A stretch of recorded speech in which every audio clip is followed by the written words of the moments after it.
Welcome everyone to this first webinar in the CyCAT series. I should introduce myself first. My name is Rovatsos. I work at the University of Edinburgh. I'm an AI researcher and I'm part of this CyCAT project. So this is the first webinar in the series, and the title is Toward Ethical AI with a somewhat provocative subtitle, No More AI Ethics, Please. And I'll get on to what that means in a moment.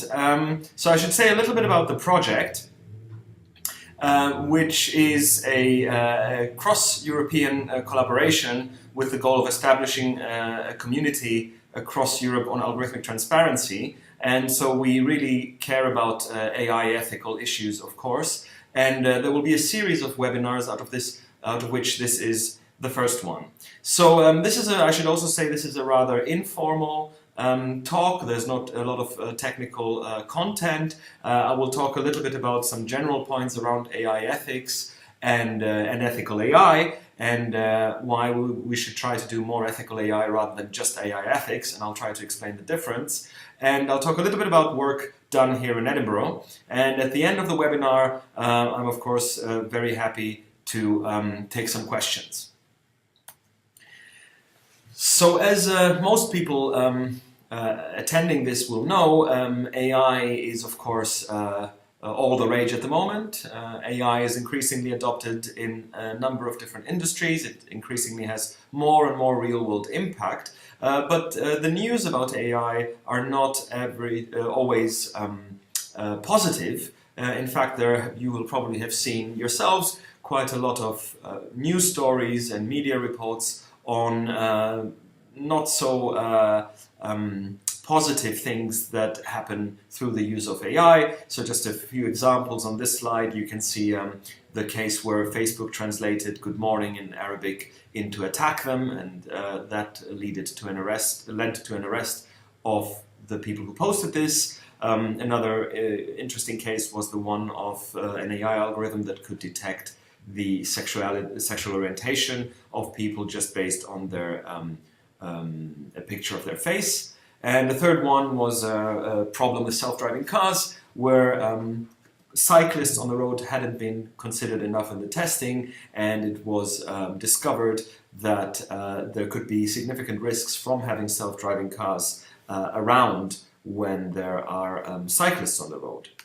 So in general, one could say that these different possible negative impacts are likely to come in 4 different areas, which I've highlighted on this slide. So the first one is exploitation. So as algorithms affect how people work, for example, on platforms like Uber or other sharing economy applications, of course there can be issues of exploitation of workers, because how benefit is distributed by an algorithm is something that can be quite opaque. And there have been protests, for example, by Uber drivers claiming that the algorithm is doing unfair things towards them.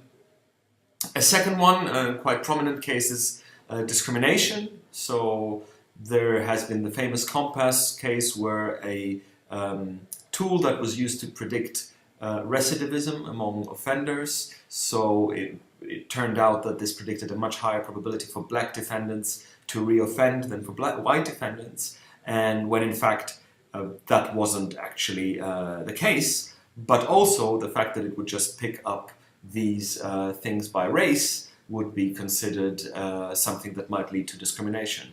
The third one is related to a chatbot from Microsoft that got trolled by users, and it was trained, it was implemented to be trained to learn from what people tell it. And within the space of a few hours, it turned quite racist and sexist. And that wasn't the intention of the designers. It was just that they hadn't anticipated the malicious behavior of users who tried to influence this chatbot. And the final one is obviously physical harm. So there's a lot of talk around autonomous weapons. There's a lot of talk around self-driving cars. The picture you can see here on the right is about the Moral Machines experiment, which was run by people at MIT, and it was about trying to get users' views, citizens' views on cases of where you can't avoid an accident, and then should you go for what decision should a self-driving car make regarding what the most moral option is. So, for example, if you have to harm young people or old people, should you choose the young people or the old people? And of course, these are difficult moral dilemmas. So, as we're seeing that AI gets deployed in all these different domains by government, by companies, by the manufacturers of self-driving cars, and so on, we have to think about what we can do to make sure the AI is trusted and safe and beneficial for humanity. So, as some of you will know, there are a lot of initiatives around the world trying to discuss these potential effects, consequences of AI technology, trying to come up with guidance and with methods for making AI safe. And on this slide, I've just listed a list that was put together a couple of years ago by the WE Forum, and it summarizes the key aspects where AI could raise critical ethical questions. A lot of these are about unemployment and inequality. Some of them are more about very fundamental issues like what does AI mean for how humans behave, how will it impact how humans behave, how can we keep the AI safe from attack. So if it does very clever things and very impactful things, how can we keep the AI itself safe? How do we make sure we don't let the genie out the bottle? How do we make sure the singularity doesn't lead to some future world where machines control us because they are vastly more intelligent than us? And should robots have rights? So these are just some of the key questions that are being asked, and obviously that's a very wide range of issues that can't all be addressed at the same time, and yet society and governments and politicians and business people are asked to come up with answers to make sure AI benefits humanity. On this slide I've just listed a few initiatives. I won't go through all of those, but I think one of the key messages here is that lots of different organizations, companies, government agencies, NGOs and research groups are trying to come up with different initiatives, sometimes industry-led, sometimes government-led, sometimes grassroots, sometimes academic, to understand this area better and understand the implications and come up with concrete guidance and guidelines for the development of these technologies. So we're maybe at the same point that maybe nuclear technology was at a few decades ago, and then biotechnology, and of course these issues are also important in medicine and other high-risk domains. But I think for AI, this until recently, even though there has been work on machine ethics and AI ethics for for quite a long time, it's only now that because we're seeing so much potential impact, a lot of people are waking up to this issue. There was a report from AI Now in 2017, which I think went some way towards actually making some recommendations. These are still quite high level, but I think they're instructive in terms of, in my view, there is not a lot more than this list that you can say at the general level. So unless you go into particular applications and particular technologies. So what they say is all the public agencies that are using AI should not use black box AI, should try to use systems that can provide some explanation, that can actually provide some understandable, give some metrics on what they do internally. And these systems should be tested before being released. Companies should monitor their functions. And there needs to be a better regulatory framework and more research into the use of AI systems. And we also need to understand the life cycle. So we need to understand where the data comes from, how it's used, how the data is, how the systems are trained, and what the life cycle is. As a lot of these systems are adaptive, their behavior will change over time, and that raises additional problems. AI research and mitigation should be expanded beyond a narrow technical approach. We should have standards for auditing and understanding the use of AI systems in the wild, in the real world, not just in an academic space or in prototypes and kind of nice demonstrators. And there should be more transparency around how women, minorities, other vulnerable groups, marginalized groups are considered in AI research and development. And the AI industry also needs expertise from other disciplines to make sure that everyone's empowered and everyone's rights are respected. And finally, there should be oversight and accountability. So I think this pretty much captures, at the moment, more or less the consent around what kind of needs to be done on a higher level. But that, of course, doesn't really tell us very easily what we should do in terms of developing these technologies.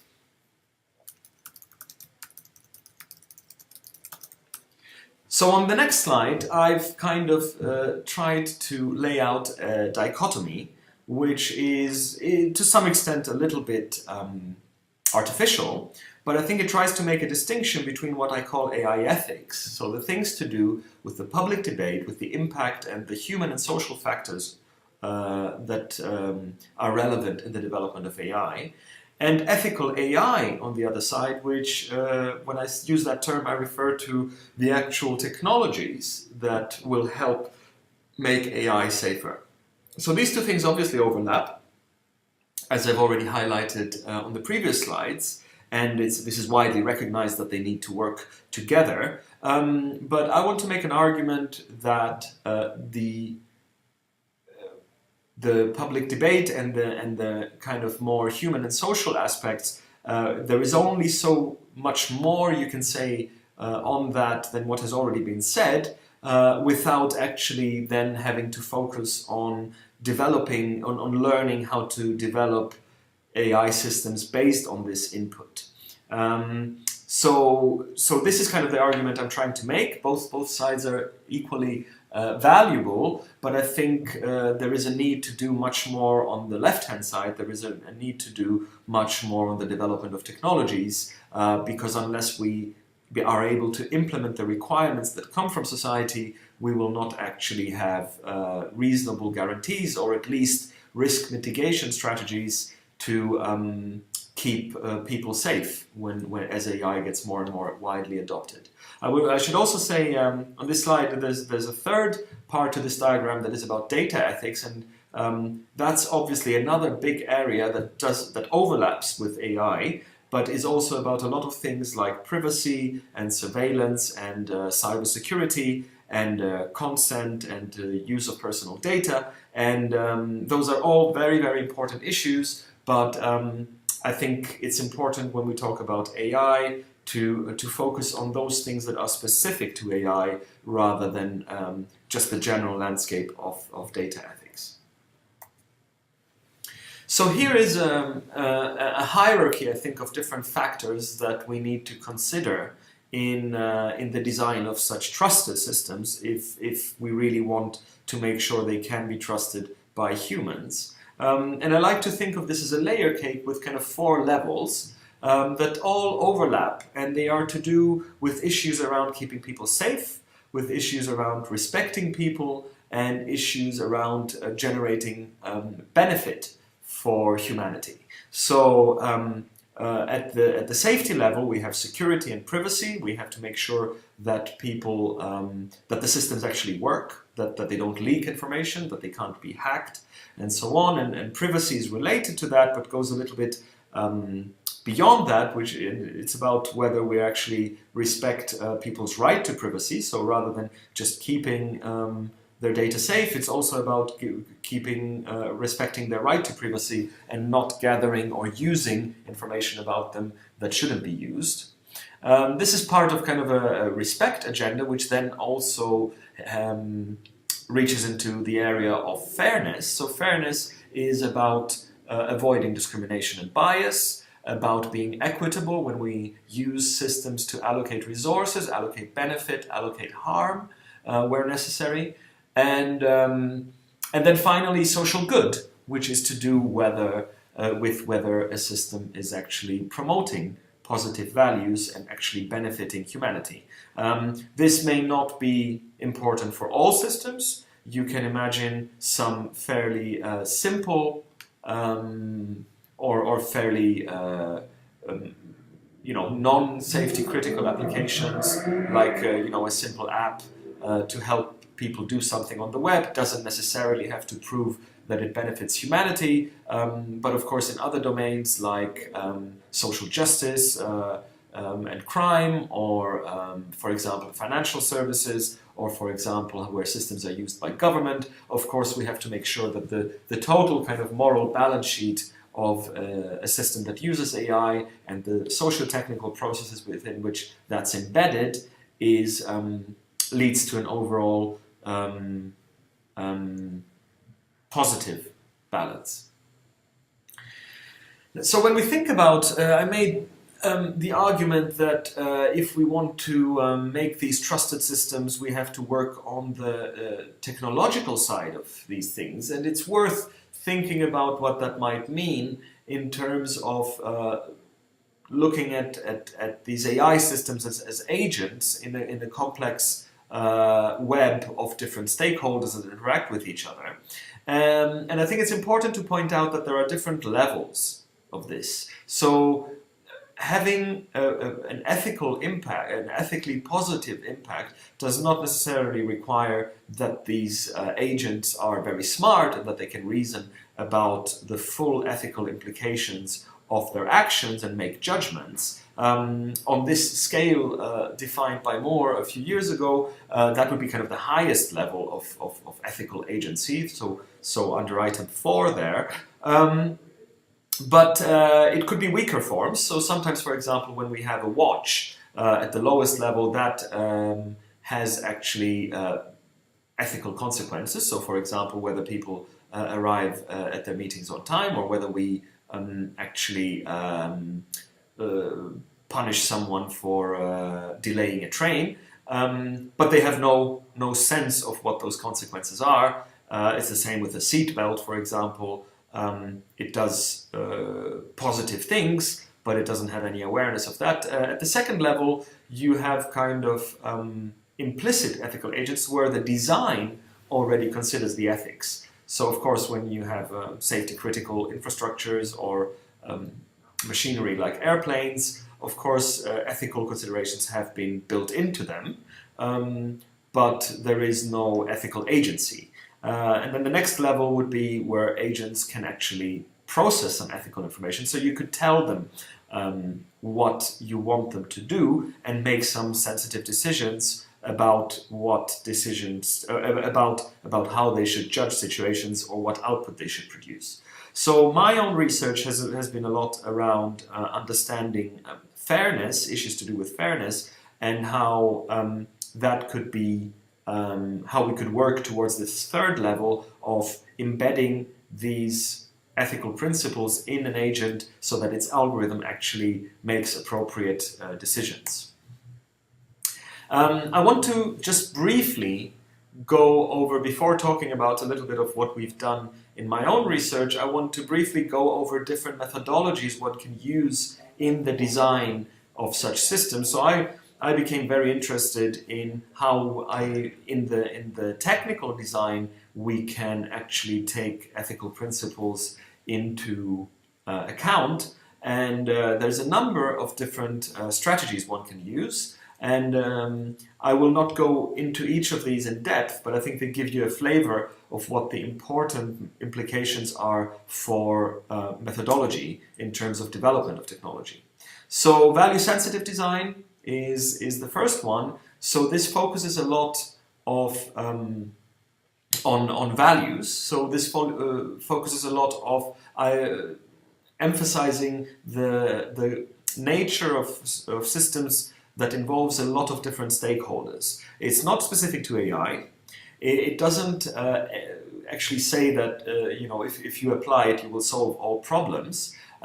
But what it does is it goes through 4 stages where you try to discover the values, you conceptualize them, you do some empirical investigation around those values, and then you try to use that for technical values through an investigation that then gives you design guidelines. So the first step involves understanding who the direct and indirect stakeholders are. So this is very important. Sometimes we can think of direct stakeholders as the users of the system, but sometimes people who might be most affected might be the people who don't use the system, for example, because you have access to certain benefits by using the system.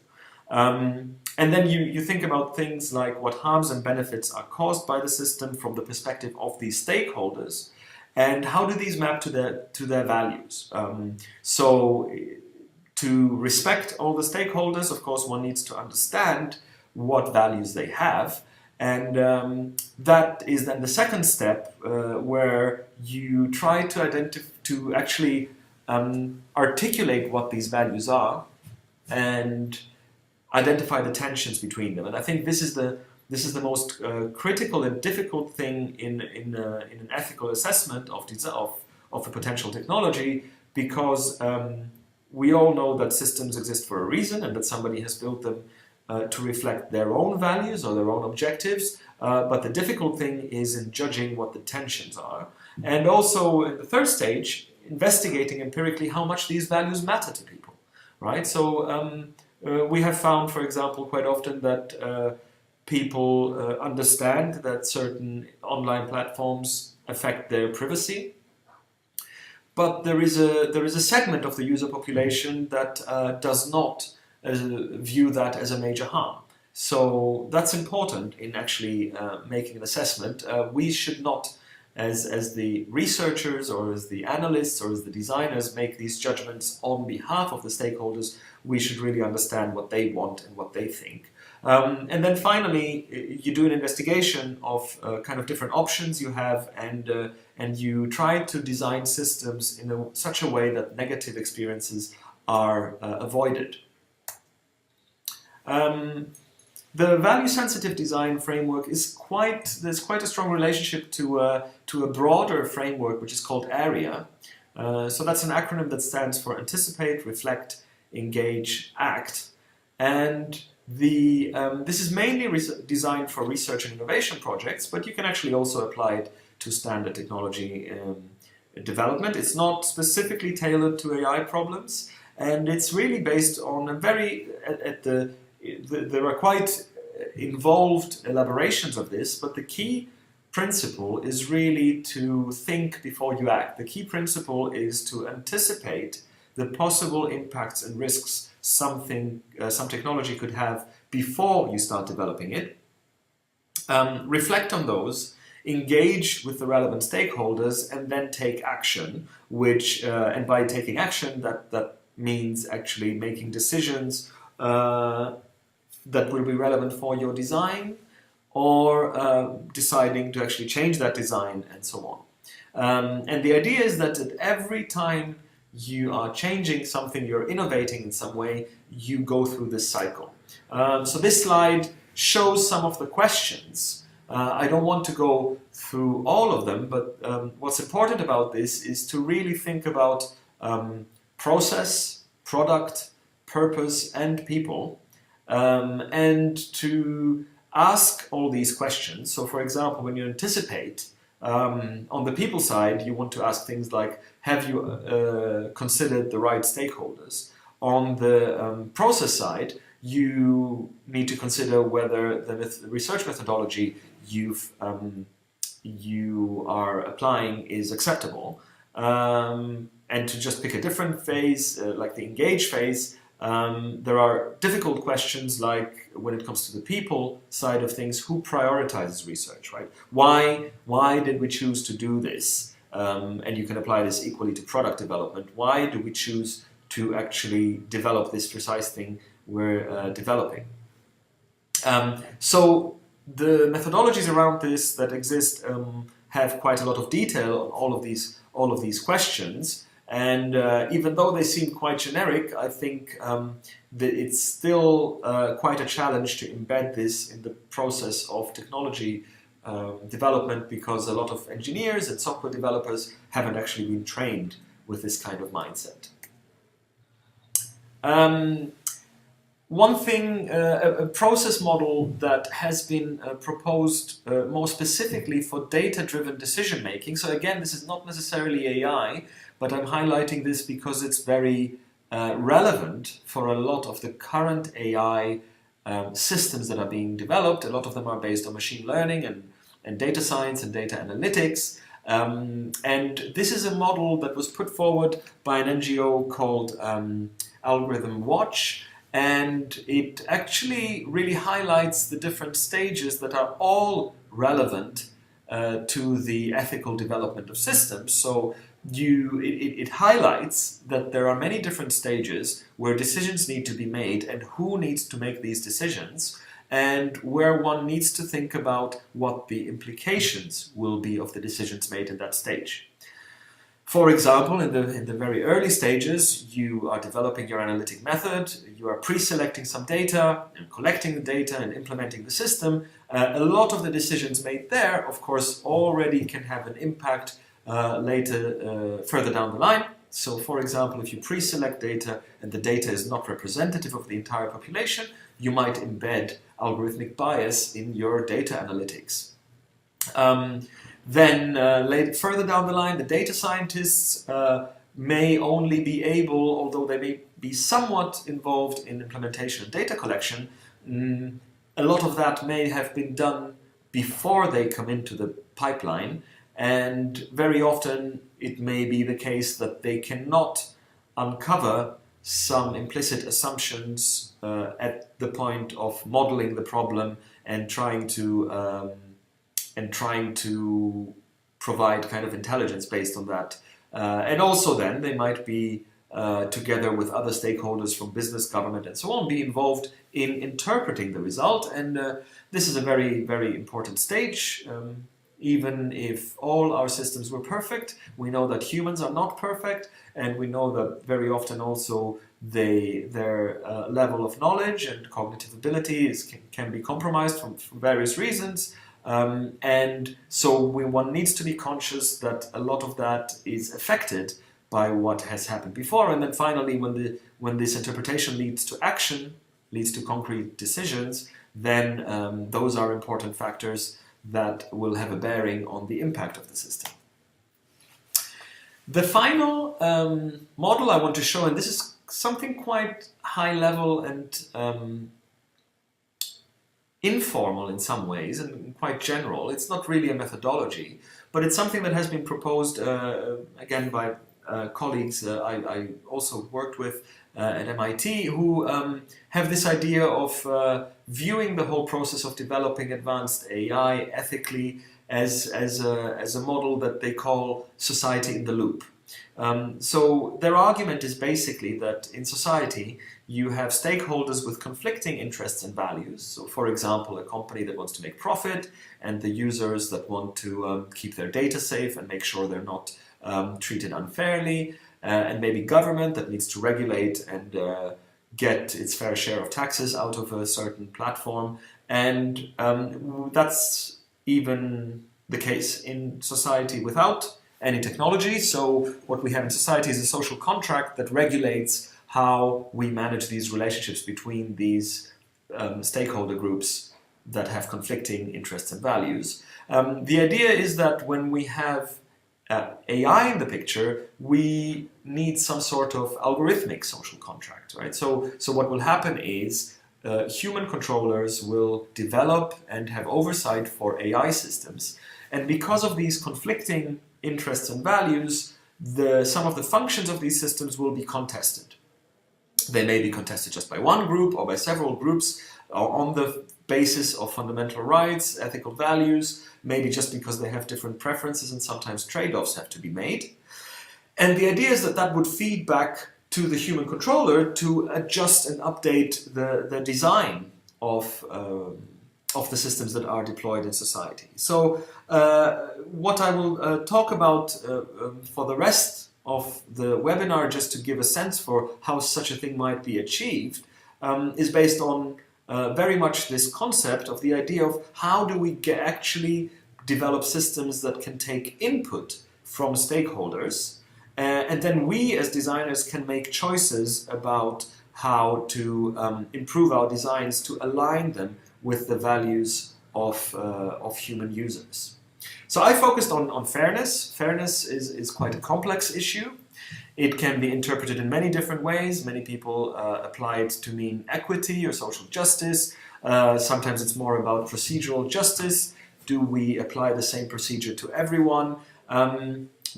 It's closely related to discrimination, right? So we don't want to make distinctions in favor of or against groups based on a category they belong to. Note that it's, for most people, perfectly fine to make distinctions because of the individual behavior, but not because they just belong to some category that they can't influence. And what's also relevant here is the notion of entitlement. So sometimes we want to consider needs of people to allocate benefit to them. So if you think about an economy, you know, who are the people in need? Who should we distribute some wealth to, even regardless of what they do, just because they are in need?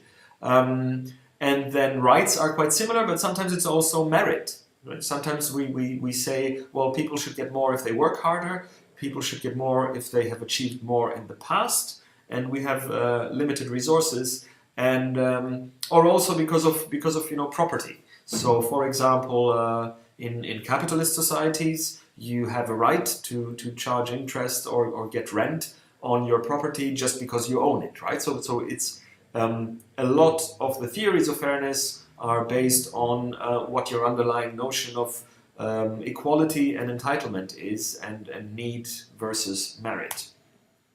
On the internet, there are lots of things people might consider unfair. I've just made a list here. Some of these things are, for some of these there is evidence, for some of them there is not.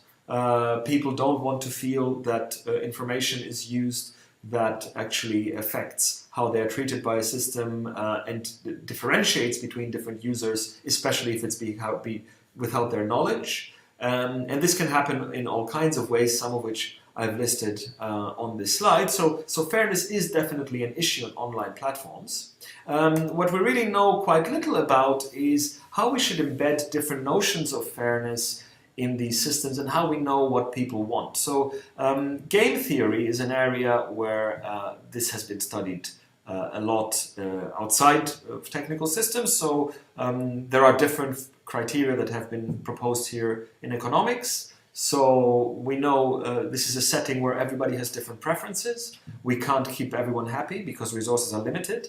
So if you think about, for example, a job search website, not everybody can be the top result for a search. Not everybody can get the last flight ticket. So resources are limited, and we have to make choices when there is conflict of interest.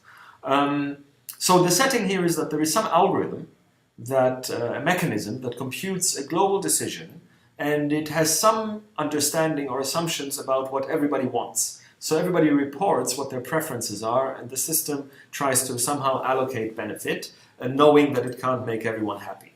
Now there are many fairness criteria in game theory. I'll just mention a few. The most basic one is social welfare. So the best solution is the solution that maximizes the sum of everyone's utility, everyone's benefit. This doesn't, of course, take into account how different people are between themselves. It just looks at the total efficiency of the system. There are other criteria like envy-freeness. Would you be happier if you got something different from what you got, something that somebody else got? Pareto efficiency compares different solutions and says, well, one solution would be surely better if it can make at least one person happier without making anybody less happy.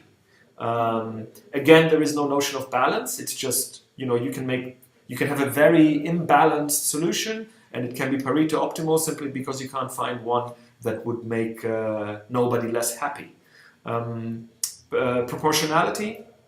is very much about merit. So if you're contributing to a total outcome, you should have some revenue or some benefit that is proportional to that. There are quite complex measures for that. For the people among you who may know about cooperative games, Shapley value is a very clever way of calculating that. So thinking about how you contribute to every possible combination of people to measure what you should get.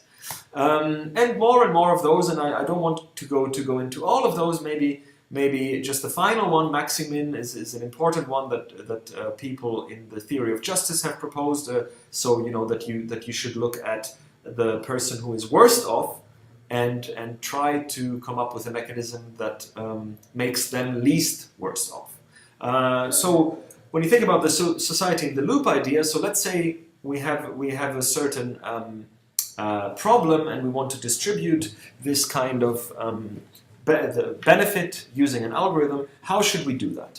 And so what we have done in a project I've been involved in is work a lot with users. Right? So we brought young people, teenagers, and sometimes students, and sometimes older people into a room, and we discussed with them how algorithms work, how they use data. We developed quite a lot of educational tools to help them explore what matters to them, understand their values, understand their concerns, and this was very instructive because it also tells you something about how little many people understand about algorithms and AI, and how much work needs to be done to help them actually make informed decisions. And one thing we did there, and this is an experiment with university students, was really trying to ask this question: how do we use the views of users to decide between different algorithmic designs? So this is a setting where we gave them 5 algorithms. We didn't tell them what these algorithms are, A1 to A5, and we just gave them a couple of metrics. We just said, okay, each of them there's a different number for total utility, so the sum of everyone's utility. So this is an allocation problem. So let's say, for example, you are picking which rooms you would prefer in university accommodation, and then there is some algorithm who allocates everyone to a specific room given on what they wanted. So this would be the sum of the benefit that everyone got under each different algorithm. And the other one is the total distance. So this is the pairwise difference between everyone's happiness. So this is some measure of how different the outcome was for everyone compared to everyone else. We also told them what the distribution of utility and distance was for everybody. So on the left-hand side here, you can see the blue points are every individual participant and how much utility they got. So for example, in algorithm 3, you can see quite a lot of people got 7, which was the top they could get. In algorithm 5, quite a lot of them got 4. The red diamond is the average, just as an illustrative metric. And on the right-hand side, you can see the distance. So this is for everyone, on average, how far were they apart from everybody else. So if you look at that distribution, it tells you something about how equitable each algorithm is. And you can see that there are trade-offs, right? You can see, for example, that A5 is very egalitarian, hardly any distance between anybody, but actually people also don't do very well overall. Most of them just make a utility of 4. On the other hand, for example, A2 and A3 have quite similar utility distributions, but and A3 is even better in terms of equity, in terms of distance. So we showed them this without telling them what the algorithms are, and then after that we told them what the algorithms actually do. So on this slide you can see the description of that. So let's go backwards. A5 just minimizes total distance, makes everybody equally happy as far as possible. That's of course not entirely possible because you only have so many rooms you can allocate, or so many rides on Uber, or so many rooms on Airbnb. So you can't keep everybody happy because there is resource limitations, but it tries to do that. Algorithm 4 tries to maximize the utility of the least happy person. Now it turns out in this particular example, this is not actually very different from the other algorithms, and that raises an important problem because the design objective of an algorithm doesn't necessarily tell you anything about how it will perform on a particular problem instance, right? So there is a difference here between the objective and the performance that is generated in a specific scenario. And then algorithm 3 maximizes total utility, and algorithm 1 and 2 are a mix of guaranteeing total utility and maximizing one of the other criteria. So the interesting thing was we then asked people, before telling them what the algorithms do, what they think, which one they prefer, and after telling them what the algorithms do. What was very interesting was that two observations. So algorithm 5 was not very much favored by many people, but after we told them that it just really makes everyone the same, then suddenly nobody preferred it anymore. This is a small case, this is a summary of a small-scale experiment, but the results were similar in bigger ones. And the typical comment was that this is communism. This makes everybody poor just to make everyone the same. We also observed that those kinds of statements were also quite different across different cultures. So egalitarian algorithms, for example, were more preferred in continental Europe than when we did this in the United Kingdom or in the US. With, of course, every time a different set. So, we don't want to generalize these statements, but different groups may have different priorities, and this is an important insight. The other interesting thing was that we observed that A2, so remember A2 is the algorithm that tries to maximize the minimum utility and guarantee some overall efficiency. And actually, after telling them what the algorithms do, many more people liked that algorithm. So they seem to like the idea that we're trying to help the weakest. So even though A3 seems to perform better overall, they like that idea, which is interesting because it tells you something about what information you give people really affects their judgment, because it relates in different ways to values they may hold and which may not be explicit and which they may not even mention. So this is a difficult design issue because it also means that you could manipulate them. You could, by giving them different types of information, you could basically convince them potentially to like what you've implemented. So there's another difficult question in this space. The next slide, just some comments on what they said. Some very interesting ideas there. There seemed to be quite a lot of comments that were about not making a lot of people unhappy, not making people way too different, not making people not being left behind alone. So it's okay if some people don't perform that well, but it's not acceptable if this just disadvantages one or two people individually and everybody else is doing fine. So there are kind of complex notions of justice there, and but there are also certain things that are not as easily implemented in algorithms. So for example, this comment about while still resulting in people being unhappy, ensure that most people are as happy as possible. So it's typically quite difficult for optimization algorithms and for AI algorithms to do this in terms of how many people get what outcome. So that's difficult to consider in the design of algorithms.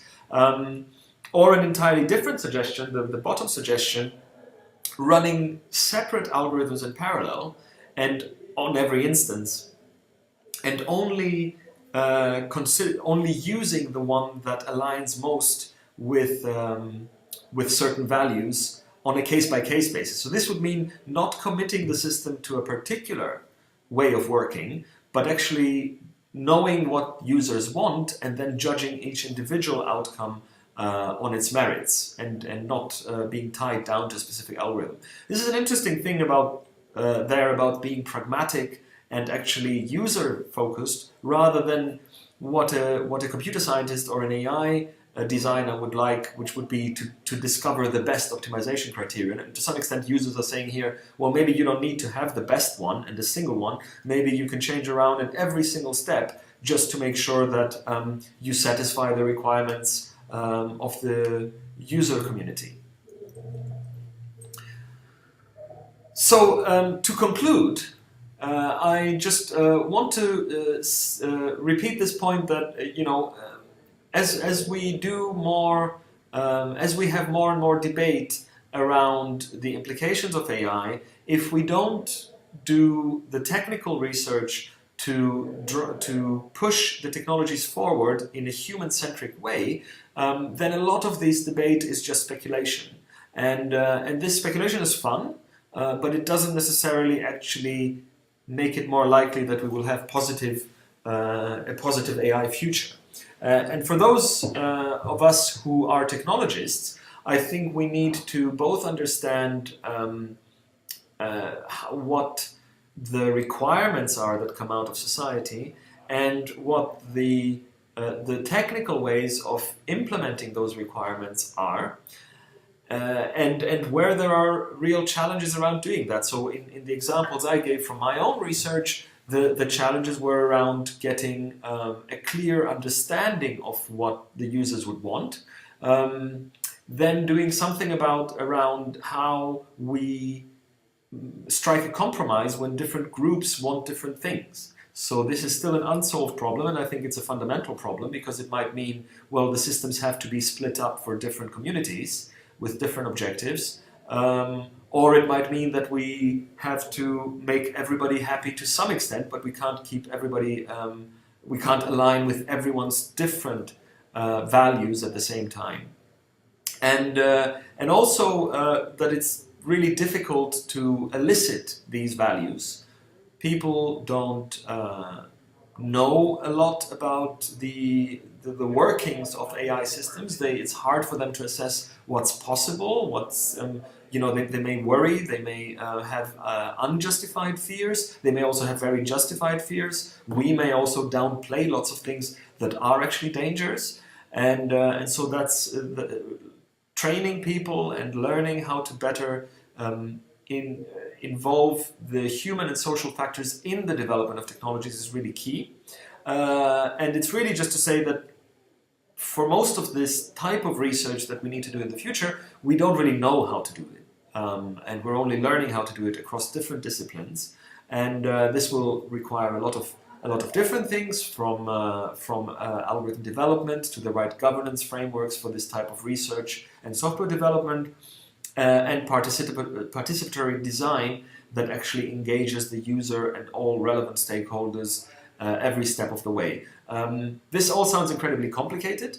It has been done in other areas. It is done, for example, in medical research. It is done in some biological research and in other domains where people have recognized that there are major societal benefits to be reaped, but also major societal risks from a certain technology or from a certain scientific discipline. And I think we just have to own up to the risks that are there and to the opportunities that are there, and take this responsibility and go with it. At the end of the day, this is about difficult questions around the future. So are we looking at a future where the AI manipulates us, or where it works with us hand in hand? Are we looking at personalization or surveillance? Are we looking at collective intelligence and the wisdom of crowds? Or are we looking at just becoming human workers in the service of AI systems, just producing data? So these are hard choices for society. The people who have the expertise need to answer these questions. It's hard work, but very exciting work. And I hope this webinar has given you some ideas on important directions and methodological ways one can approach this. And I would like to thank you very much for your attention, and I hope this has been interesting. And I will now try to look at some of the questions that have come in. And but before doing that, thank you very much, and then I'll try to look at the questions.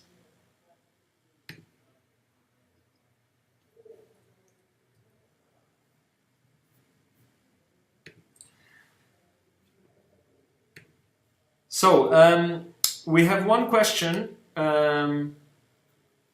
which is about whether ethical guidelines have an effect on the people who actually create these systems using machine learning. I think I wish I had the answer to this.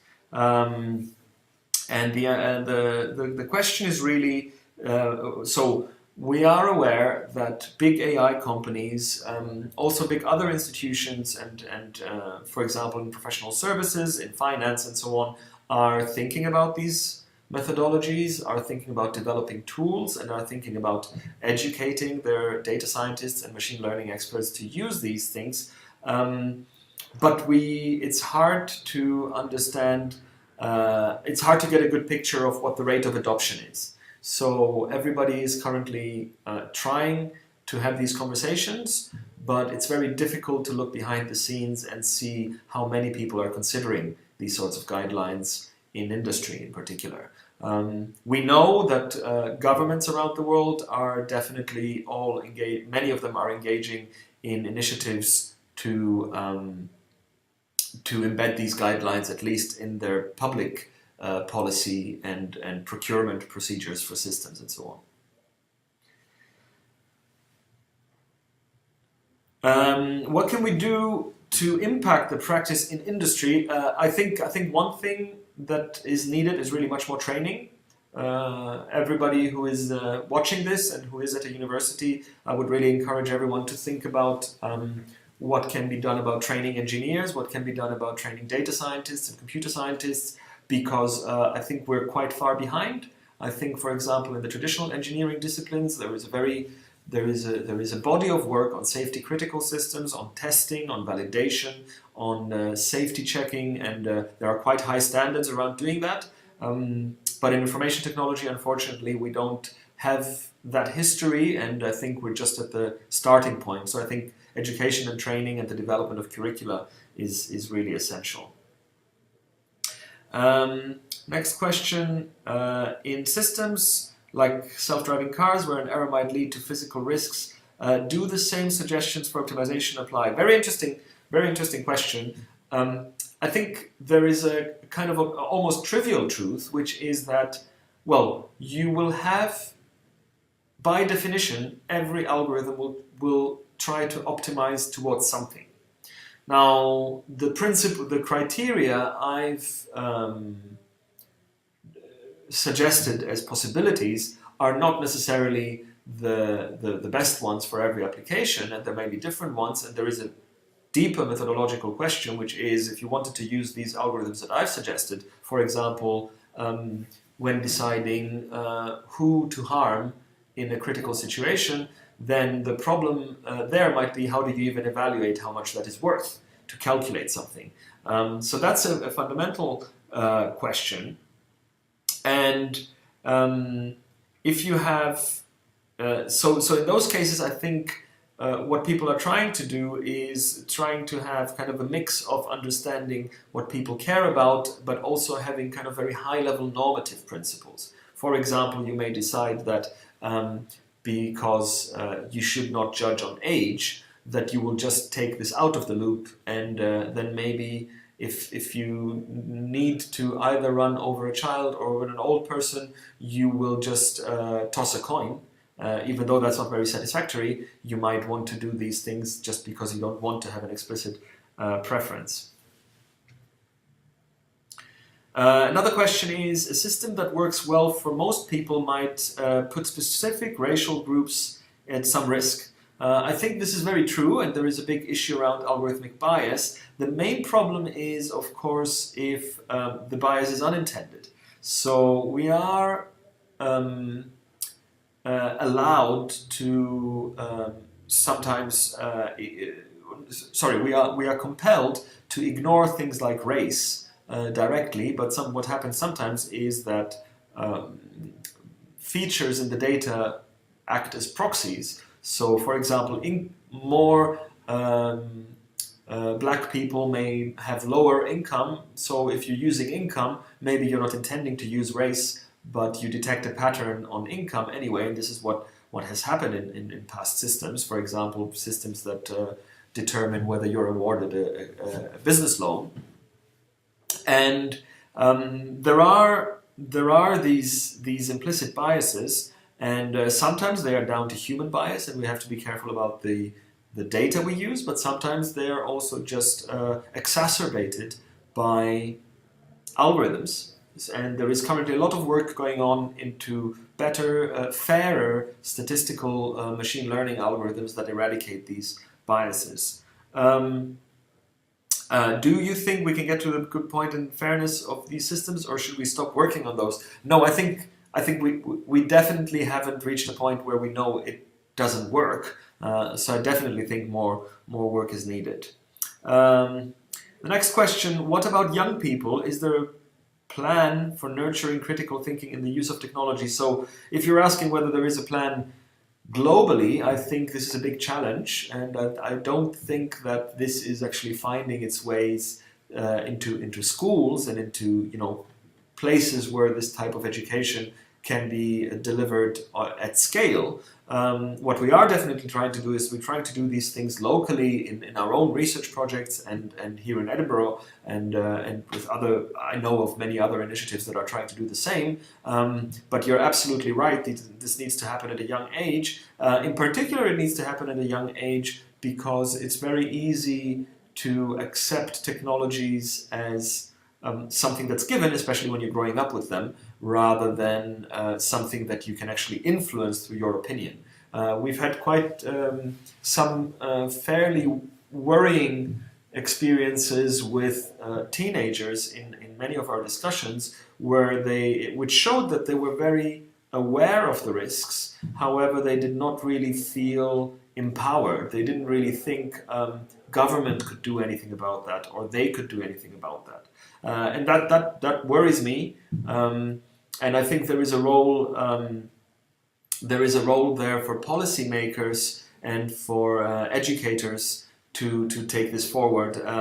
And I think also there is something around a transnational way of doing this. So these systems are typically not confined to a country.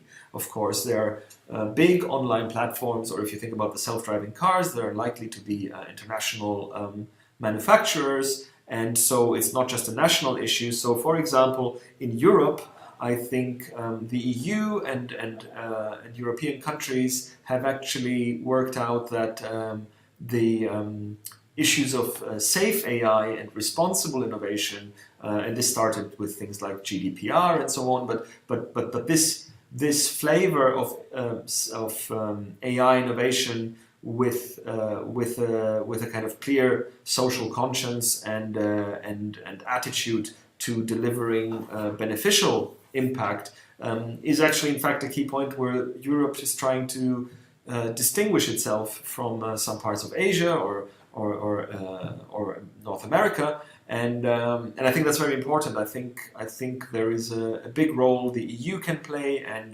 and also European institutions, national institutions, and international initiatives can play. So we have in AI we have now two big initiatives called Claire and Alice that actually work on develop transnational networks of AI research, and also want to try to coordinate more about the public debate.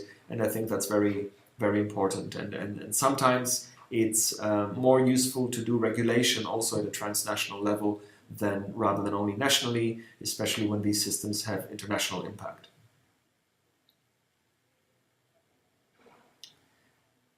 Okay, I think we've run out of time. I'd like to thank everyone again for their attention, and also for the many interesting and stimulating questions. And I hope you have enjoyed this, and that you will tune in to future webinars from the CyCAT project. Thank you very much.